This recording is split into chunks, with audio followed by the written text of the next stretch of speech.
भगवान श्री कृष्ण जी की नगरी द्वारका और बेट द्वारका में आप सभी भक्तों का स्वागत है। इस वीडियो में मैं आपको बताऊंगा कि आप द्वारका धाम तक कैसे पहुंच सकते हैं और यहाँ पर रहने एवं खाने पीने की क्या सुविधा होगी। साथ ही आपको बताऊंगा कि कैसे आप 2 दिन में संपूर्ण द्वारका और बेट द्वारका के दर्शन कर सकते हो। तो पहले दिन हम दर्शन करेंगे संपूर्ण द्वारका के, जिसमें से श्री द्वारकाधीश मंदिर, श्री रुक्मणी देवी मंदिर, गोमती घाट, पांडवों द्वारा बनाए गए 5 कुएं, श्री भड़केश्वर महादेव मंदिर, द्वारका बीच और द्वारका का ये खूबसूरत सा सनसेट पॉइंट हम पहले दिन देखने वाले हैं। और दूसरे दिन हम जाएंगे द्वारका से 32 किलोमीटर दूर बेट द्वारका, जहां भगवान श्री कृष्ण जी के परम मित्र सुदामा जी से मिलन इसी बेट द्वारका में हुआ था।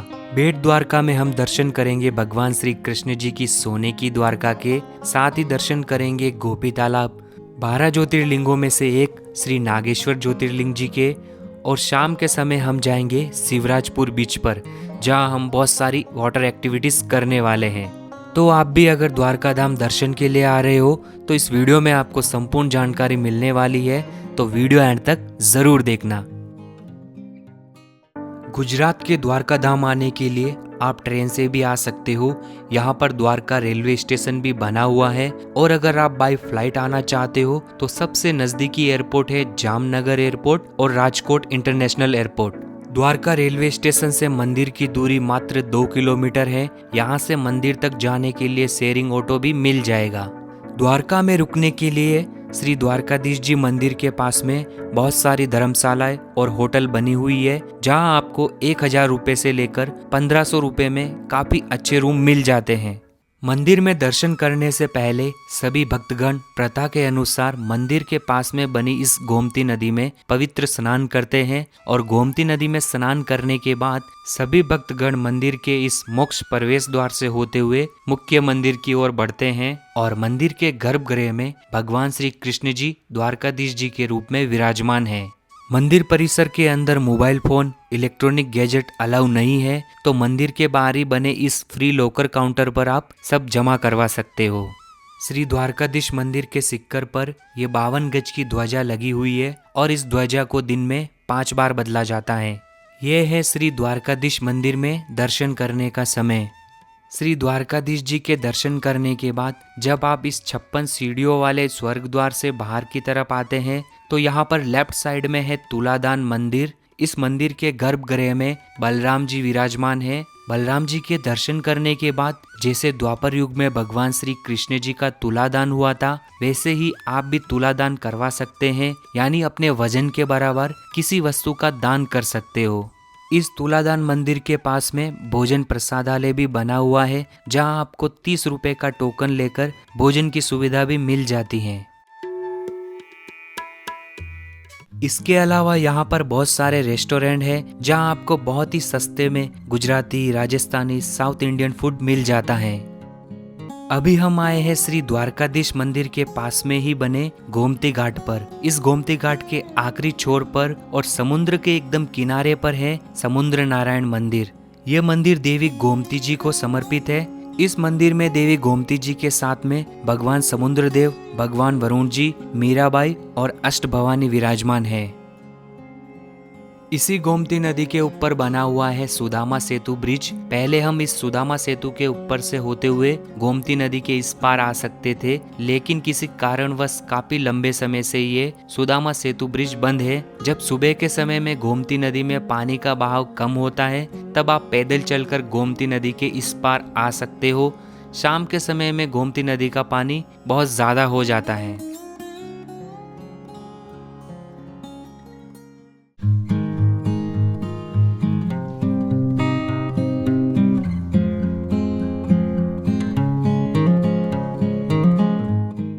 गोमती नदी के इस पार है श्री लक्ष्मी नारायण पंचनाथ तीर्थम मंदिर। इस मंदिर में आपको गुरुड़ पर बैठे हुए लक्ष्मी जी और नारायण जी के दर्शन होंगे। साथ ही यहाँ पर है श्री रामशिला, तैरते हुए पत्थर के दर्शन होते हैं। इसी लक्ष्मी नारायण मंदिर के पास में है पांडवों द्वारा बनाए गए 5 कुएं। ऐसा कहा जाता है कि पांडव जुए में सब कुछ हारने के बाद यहाँ पर आए थे और ऋषियों के कहने पर उन्होंने यहाँ पर तपस्या की थी ताकि वे अनुष्ठान कर सके और उन्हें पवित्र नदियों का आशीर्वाद मिल सके, जिससे उन्हें अपने पापों से मुक्ति मिले। और इस पूरे क्षेत्र में समुद्र की वजह से पानी खारा है, लेकिन इस 5 कुएं का पानी पीने पर मीठा लगता है। इसमें जो नदी है ना, उसका नाम है अर्जुन। नकुल कुंड चंद्रभागा नदी।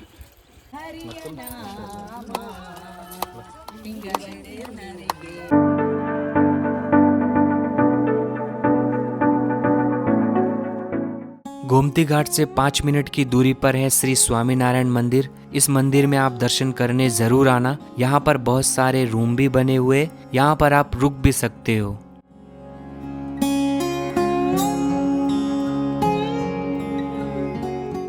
और गोमती घाट के पास में ही है ये खूबसूरत सा द्वारका बीच।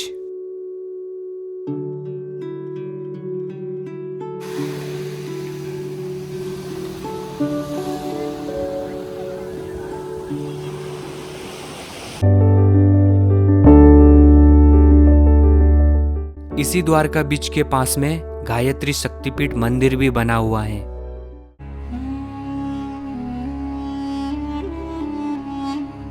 गायत्री शक्तिपीठ मंदिर से 5 मिनट की दूरी पर यह है सावित्री वाव। ये एक प्राचीन कुआं है। ऐसा माना जाता है कि अभी जो श्री द्वारकाधीश मंदिर में प्रतिमा है वो इसी कुएं के अंदर मिली थी।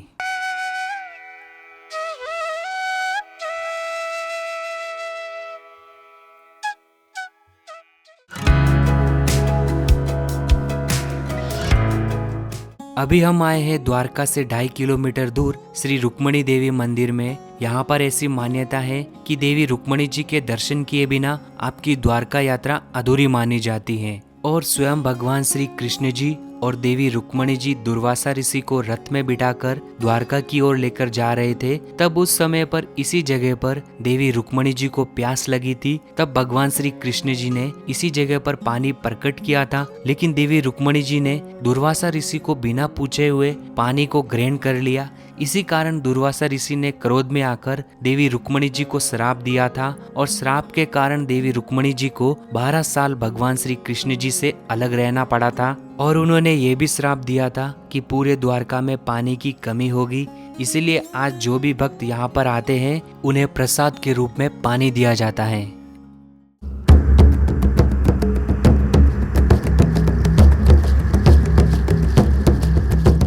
अभी हम आए हैं द्वारकाधीश मंदिर से 2 किलोमीटर की दूरी पर श्री बड़केश्वर महादेव मंदिर में। अरब सागर के अंदर प्राकृतिक रूप से बनी चट्टान के ऊपर ये बड़केश्वर महादेव मंदिर बना हुआ है और ये मंदिर चंद्रमौलेश्वर शिव जी को समर्पित है।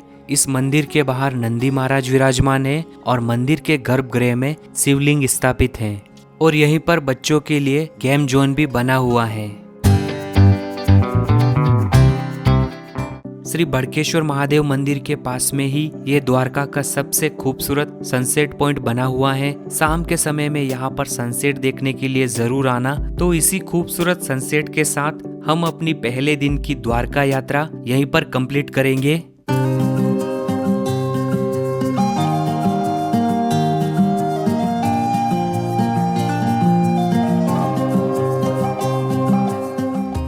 भगवान श्री कृष्ण जी के द्वारका धाम में आकर अगर आप बेट द्वारका के दर्शन नहीं करते हो तो आपकी द्वारका धाम यात्रा अधूरी मानी जाती है। गोमती नदी के तट पर बसे इस द्वारका में भगवान श्री कृष्ण जी का राज दरबार हुआ करता था और द्वारका से 32 किलोमीटर दूर एक द्वीप पर बसे इस बेट द्वारका में भगवान श्री कृष्ण जी का निवास स्थान हुआ करता था। तो आज दूसरे दिन हम दर्शन करेंगे संपूर्ण बेट द्वारका के। द्वारका से बेट द्वारका की दूरी 32 किलोमीटर है। द्वारका से बेट द्वारका जाने के लिए यहाँ पर आपको 500 रुपए पर डे में स्कूटी रेंट पर भी मिल जाती है। अगर आप फैमिली के साथ हो तो 3 से 4 हजार रुपए में आपको पूरे दिन के लिए कैब की सुविधा भी मिल जाती है। द्वारका से बेट द्वारका जाते समय बेट द्वारका से 2 किलोमीटर पहले आएगा ये सुदर्शन सेतु ब्रिज। पहले बेट द्वारका जाने के लिए बोट से जाना होता था, लेकिन फरवरी 2024 में 1000 करोड़ की लागत से बना ये लगभग 2.5 किलोमीटर के लंबे इस सुदर्शन सेतु से होते हुए आप बेट द्वारका आसानी से जा सकते हो।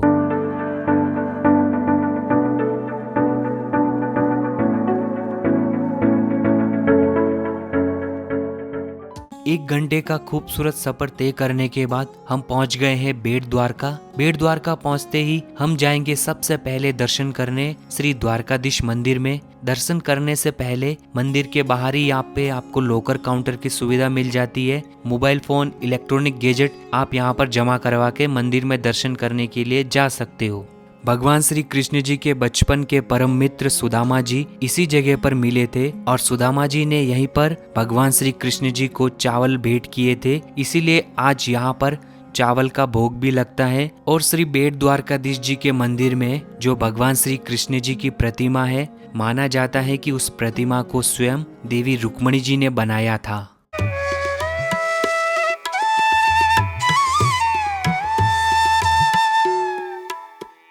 बेट द्वारका मंदिर से मात्र 2 मिनट की दूरी पर यह है श्री सोने की द्वारका पावन धाम मंदिर, और इसे गोल्डन द्वारका के नाम से भी जाना जाता है। यहाँ पर 40 रुपीज का एंट्री टिकट लिया जाता है। इस मंदिर के अंदर भगवान श्री कृष्ण जी द्वारा की गई लीलाओं की बहुत सारी झांकियां बनी हुई है। यहाँ आपको भारत के सभी प्रसिद्ध मंदिरों के दर्शन होते हैं, साथ ही 4 धाम और 12 ज्योतिर्लिंग के भी दर्शन होते हैं।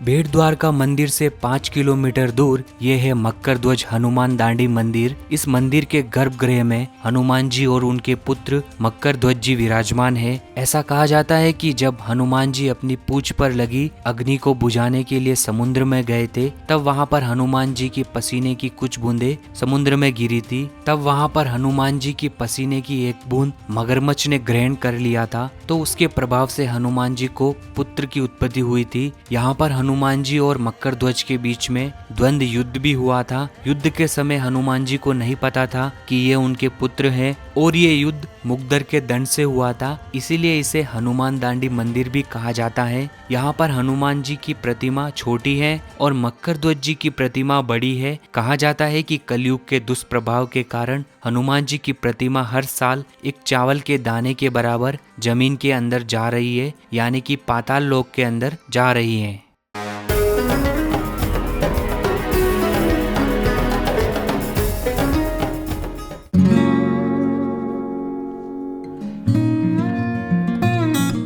श्री मकर ध्वज हनुमान दांडी मंदिर से 5 मिनट की दूरी पर अभी हम आए हैं श्री 84 धूना सिद्धपीठ मंदिर में। ऐसी मान्यता है कि 84 ऋषियों ने यहाँ पर तपस्या की थी, जिससे ये एक सिद्धपीठ बन गया था। यह स्थल भगवान श्री कृष्ण जी से जुड़ा एक धार्मिक महत्वपूर्ण स्थान है। यहाँ पर आपको श्री आशापुरा माँ के भी दर्शन होंगे।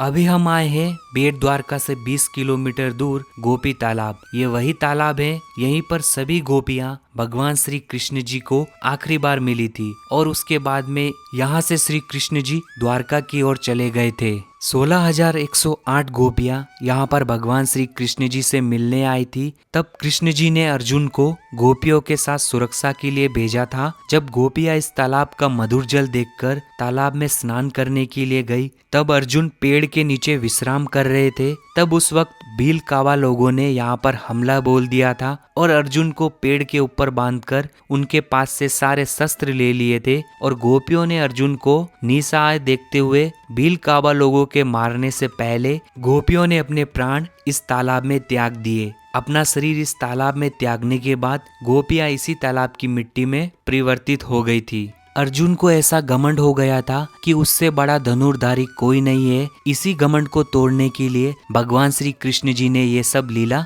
रची थी। इसलिए इस तालाब की मिट्टी को गोपी चंदन कहा जाता है और यहाँ आने वाले भक्तगण इस गोपी चंदन को प्रसाद के रूप में अपने साथ घर लेकर जाते हैं।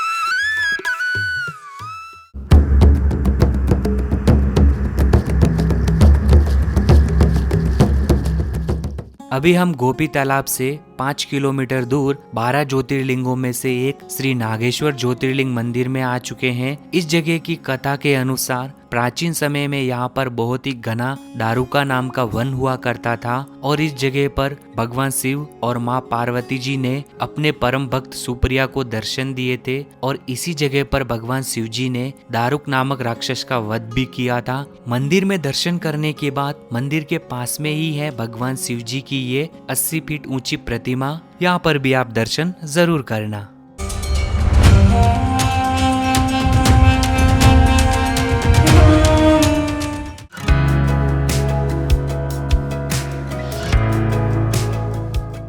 श्री नागेश्वर ज्योतिर्लिंग जी के दर्शन करने के बाद आप शिवराजपुर बीच पर जा सकते हो, जो द्वारका से 15 किलोमीटर दूर और श्री नागेश्वर ज्योतिर्लिंग से 18 किलोमीटर की दूरी पर स्थित है। इस शिवराजपुर बीच पर आप बहुत सारी एक्टिविटीज कर सकते हो। द्वारका बीच पर आपको बहुत कम एक्टिविटीज करने को मिलेगा, लेकिन इस शिवराजपुर बीच पर आपको बहुत सारी एक्टिविटीज मिल जाएगी। शिवराजपुर बीच को ब्लू फ्लैग टैग का अवार्ड भी मिला हुआ है और ये गुजरात का सबसे खूबसूरत बीच है। तो बेट द्वारका से वापस द्वारका आते वक्त रास्ते में ही आता है ये शिवराजपुर बीच और शाम के समय में आपको यहाँ पर बहुत ही प्यारा सनसेट भी देखने को मिलता है। तो दोस्तों, इस वीडियो में मैंने आपको संपूर्ण द्वारका और बेट द्वारका के दर्शन करवाए हैं, तो मेरे लिए एक लाइक तो जरूर बनता है। बाकी कमेंट में श्री द्वारकाधीश जी का जयकारा जरूर लगा देना। जय द्वारकाधीश।